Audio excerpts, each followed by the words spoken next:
In the $100 range, I covered the fully featured Juzear Defiant, the best Z-Review collabs so far, and the less sure SO8, bringing that planar technology down to an affordable price whilst also offering an attractive and relaxing sound signature. Today, I've got the cheapest IEM on the AFUL lineup.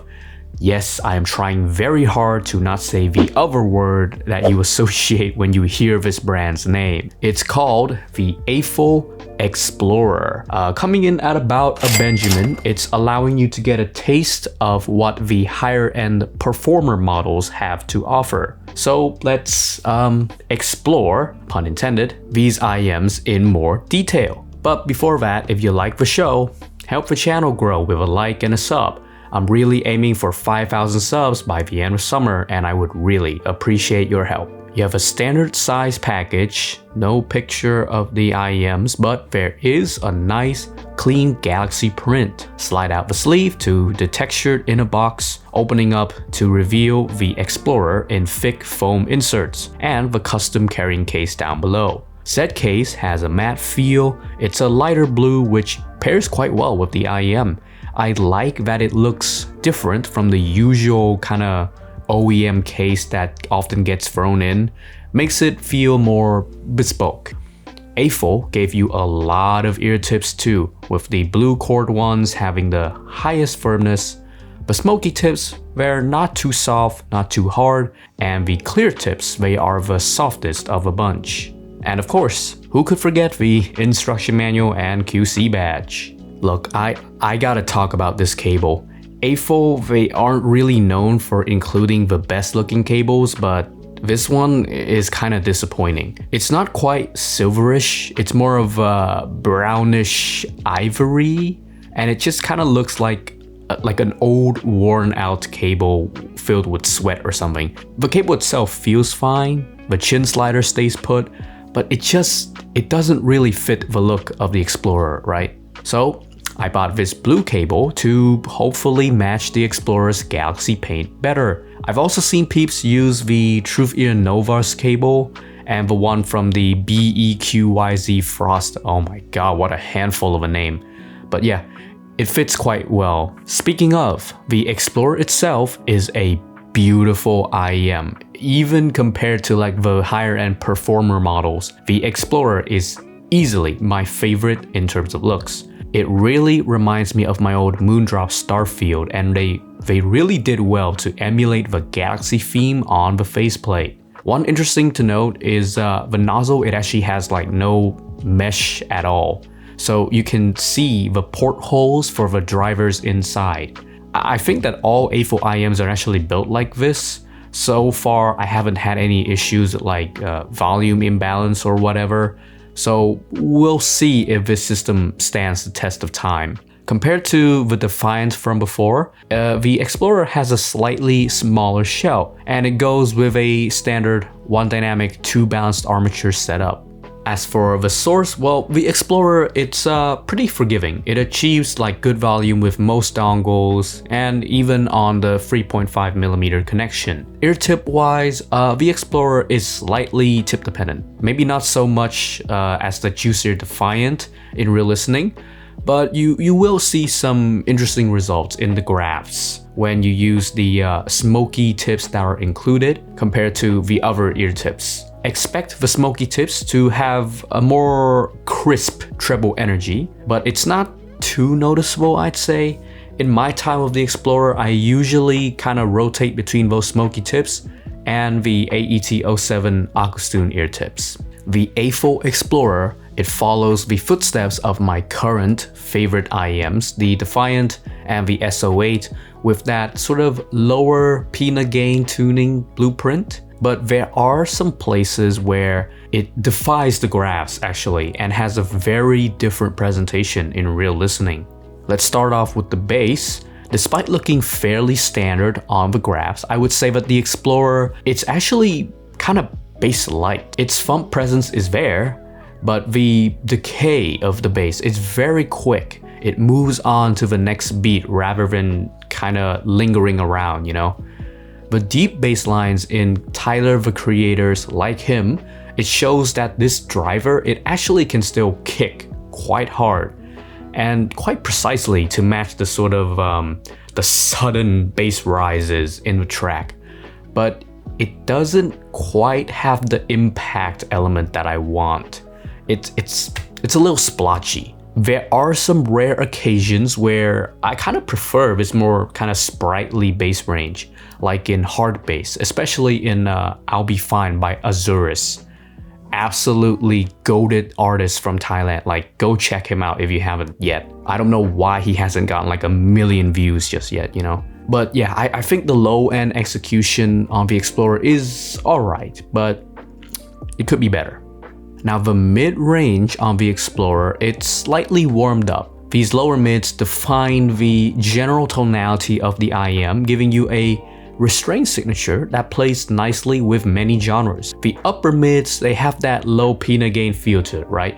It's slightly relaxed, kind of mellow, keeping the vocals slightly ahead of the instrumentation in the tracks. I really like how Kishibashi's vocals, they shine through the orchestra without being sort of shouty or hollow in I Am the Antichrist to You. It's a great song too, go listen to it. In a similar vein, the new BB's theme from Death Stranding 2 also plays really well on the Explorer. An IEM named Explorer being a nice fit for playing music from the open world exploration game. Who would have thought, huh? The treble on the Explorer is very interesting. From the looks of the graphs, you'd expect me to say something like rolled off, right? Actually, no. Even compared to many IEMs in the same price range, the graphs make it look like there's less air on the Explorer, but despite that, the Explorer, it has a really vibrant treble energy. Of the songs that I tried on it, like 10%, it's a little crunchy. However, the other 90% had a very clear quality to it. One of the songs that you'll hear this phenomenon happening is M-Flow's cover of Come Again. It's a nice song, but it's always had a sort of dull mix, but the Explorer's treble really emphasizes the 808s and the backing melodies. Black Hole Dance Hall from Suisei also showcases the very crisp and decisive electronic synth notes. If I do the Kanye test with Explorer on some Kanye West, well, you start to hear some crunchiness in Kanye's vocals. AFUL used, I think they call it an RLC crossover network in Explorer.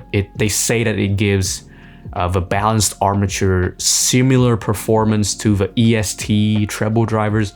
I don't know, I think they're overselling it a little bit, but there is an appreciable treble improvement in the Explorer. Okay, how about Soundstage? The width on the AFUL Explorer, it's about average. It's going for an intimate feel rather than some kind of impressive grand sound, which similarly that affects the height elements. This creates slightly blurred and at times kind of messy tuning that doesn't quite know where to place itself, especially the musical elements in a stage. It's somewhat blurry and messy, I don't know. Technicalities, I think, are the weakest point on the Explorer.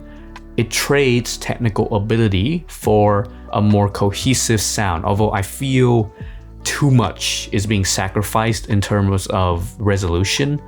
Macro details are still decently separated, but the micro detailing, it's not being extracted up to the level of the similarly priced competitors.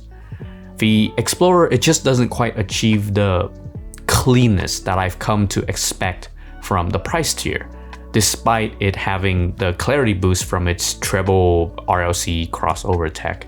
Okay, yeah, I just covered the Juzear Defiant a while back, and it put up a jolly good show indeed, really pushing what can be done with $100 for audio. So let's see how the Explorer can compete. For the unboxing, I will give a slight win to the Juzear due to those extra foam tips they include and the Z-Review standee merch. Also, it has a bigger box, which makes it feel more premium in my eyes. Design-wise, I don't like the look of both of these cables, but I'll give the win to the Defiant cable because it has modular plugs. For the color scheme, the Defiant looks nice, but yeah, I'm definitely biased towards the Explorer's Galaxy theming. For the sound, despite them both measuring kinda almost the same in quantity, low end on the Defiant is more satisfying.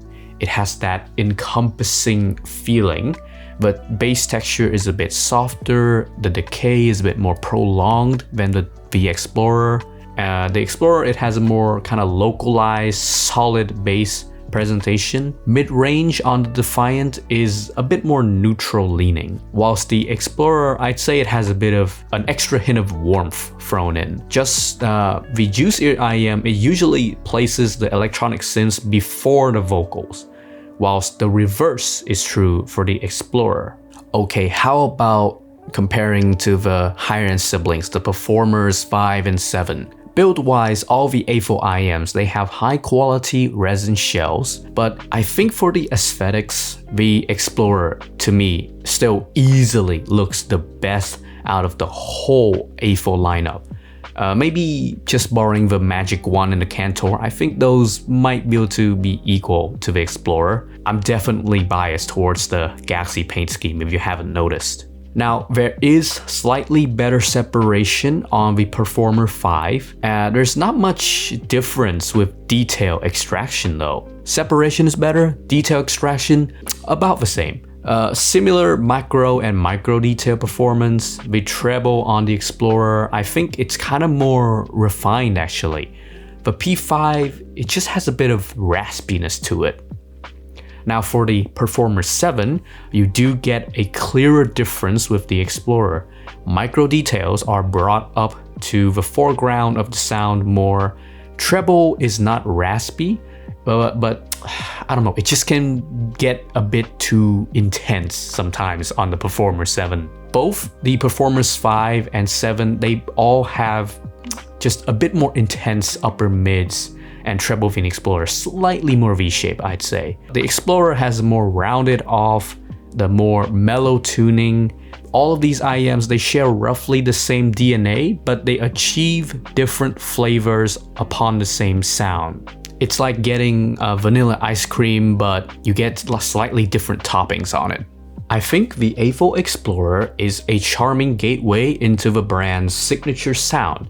Basically fairly balanced with just a touch of sharpness and brilliance. It doesn't chase technical perfection, opting instead for a more relaxed, more cohesive listen that's easy to love. Of all the AFUL IEMs, I think the Explorer, it easily has the best aesthetics to my eye. Although the included cable, honestly, it doesn't match well. You're gonna have to buy something third party to replace it with, I think. But for $100, it's a nice pick if you prefer musicality over raw detailing. Not the most refined Explorer, but one with an adventurous soul. Thank you to Hifigo for providing a sample of the AFUL Explorer for review. That being said, they do not have any creative or editorial control over my content, and all that I've shared in this review are my own honest thoughts.